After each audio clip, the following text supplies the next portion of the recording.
एक बहुत बड़ा घना जंगल था। उसमें एक शेर रहता था। वो रोजाना शिकार के लिए जाता और जब जाता तो एक दो नहीं बल्कि कई कई जानवरों का काम तमाम कर देता। जंगल के जानवर उसकी सूरत से कांपते थे और डरते थे कि अगर शेर इसी तरह शिकार करता रहा तो एक दिन इस जंगल में कोई भी जानवर जिंदा नहीं बचेगा। जंगल के सारे जानवर बहुत परेशान थे। हर एक जानवर सोच रहा था कि इसके लिए जरूर कोई ना कोई तरकीब करनी चाहिए। एक दिन जंगल के सब जानवर एक जगह इकट्ठे हुए और इस बात पर गौर करने लगे कि क्या करें। आखिर उन्होंने तय किया कि शेर के पास चलें और उससे पूछें कि क्या करना चाहिए। अगले दिन कुछ जानवर शेर के पास पहुंचे। शेर ने जब उन्हें अपने पास आते देखा तो उसने सोचा कि ये तमाम जानवर मेरा शिकार बनने के लिए आप ही चले आ रही हैं। वो उसे खुशी के मारे तकने लगा। शेर के पास पहुंचकर उन जानवरों के लीडर ने कहा, महाराज, हम आपके पास ये दरख्वास्त लेकर आए हैं कि आप हमें मारने से पहले हमारी बात सुन लें। आप राजा हैं और हम आपकी रियाया। जब आप शिकार करने निकलते हैं तो बहुत से जानवर मारे जाते हैं। हमारी तादाद दिन ब दिन कम होती जा रही है। अगर यही होता रहा तो एक दिन इस जंगल में बस आप ही आप रह जाएंगे। लेकिन महाराज, हम चाहते हैं कि आप हमेशा जिंदा रहें और हमारे ऊपर राज करते रहें। आपसे ये दरख्वास्त है कि आप शिकार के लिए ना निकलें, बस अपने घर पर ही रहा करें। हम खुद आपके खाने के लिए रोजाना एक जानवर भेज दिया करेंगे। इस तरह आपको खुद शिकार करने की तकलीफ भी नहीं होगी और आपको खाना भी घर बैठे आपके पास पहुंच जाएगा। इस तरह राजा और रियाया दोनों चैन से रह सकेंगे। शेर ने सोचा कि जानवरों की बात में सच्चाई तो है। उसने जरा देर शेर ने सोचा कि जानवरों की बात में सच्चाई तो है। उसने जरा देर सोचा और फिर बोला, अच्छा, मैं तुम्हारी बात मान लेता हूं, लेकिन याद रखना, अगर किसी दिन भी मेरे खाने के लिए ढंग का जानवर नहीं आया तो मैं तुम में से किसी एक को भी जिंदा नहीं छोड़ूंगा। जानवरों के सामने चारा भी क्या था, वो गिड़गिड़ाते भी तो क्या करते। उन्होंने शेर की शर्त मान ली और चुपचाप अपने घर चले गए। इस दिन से जानवरों ने यह कायदा बना लिया कि रोजाना शेर के लिए एक जानवर भेज देते थे। जंगल में रहने वाले सब जानवरों में से एक एक जानवर बारी बारी से जाता जाता था। कई दिनों के बाद खरगोश की बारी आई। एक रोज शेर के खाने के लिए एक नन्हे से खरगोश को जाना था। वो खरगोश देखने में तो छोटा सा था, लेकिन था बड़ा चालाक।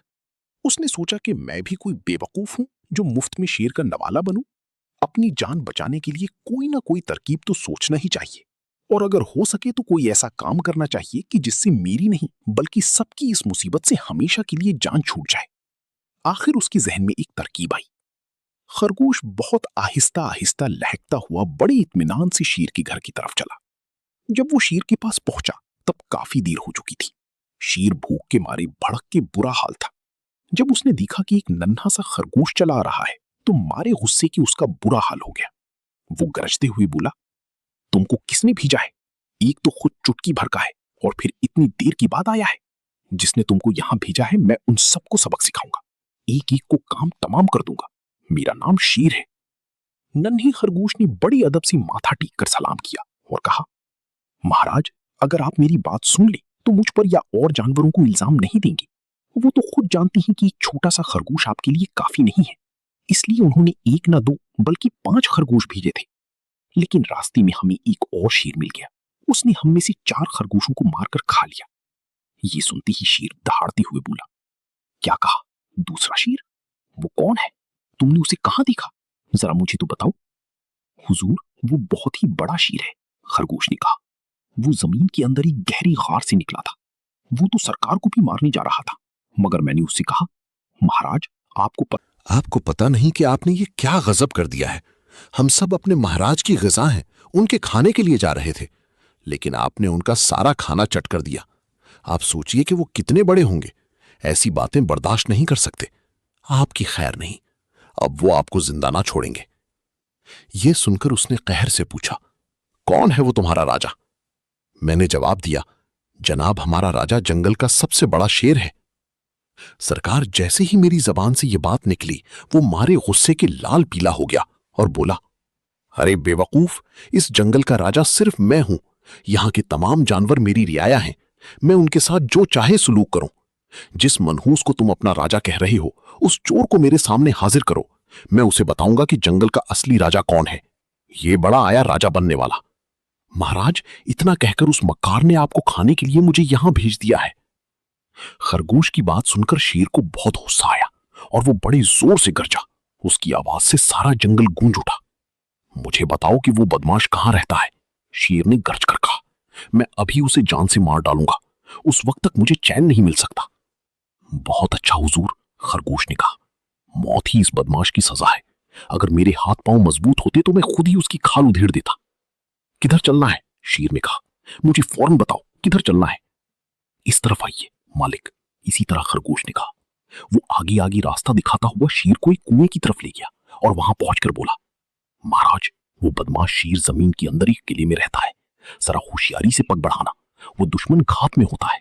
वो बड़ा खतरनाक होता है, मैं इससे निमट लूंगा, शेर ने कहा। तुम तो ये बताओ कि वो कहां है। पहले जब मैंने उसे देखा था तब वो यहीं बाहर खड़ा था।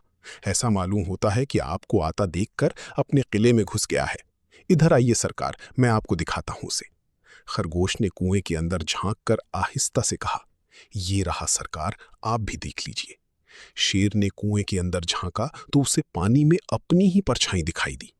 अपनी परछाई को देखकर शेर ने जोर से दहाड़ मारी। कुएं के अंदर से अपने ही दहाड़ने की आवाज को समझा कि दूसरा शेर भी दहाड़ रहा है। अपने दुश्मन को फौरन मार डालने के इरादे से उसने फौरन कुएं के अंदर छलांग लगा दी। जैसे ही उसने छलांग लगाई वो पुख्ता कुएं से टकराया, फिर धड़ाम से पानी में गिरा और डूबकर मर गया। इस तरह चालाकी से खरगोश ने शेर का खात्मा करके अपना बड़ा दुश्मन खो दिया। उसने जंगल के जानवरों को शेर की मारी जाने की कहानी सुनाई। अपने दुश्मन के मारी जाने की खबर से सारी जंगल में खुशी की लहर दौड़ गई। जंगल के तमाम जानवर नारे लगाने लगी, नन्हा खरगोश जिंदाबाद, नन्हा खरगोश जिंदाबाद।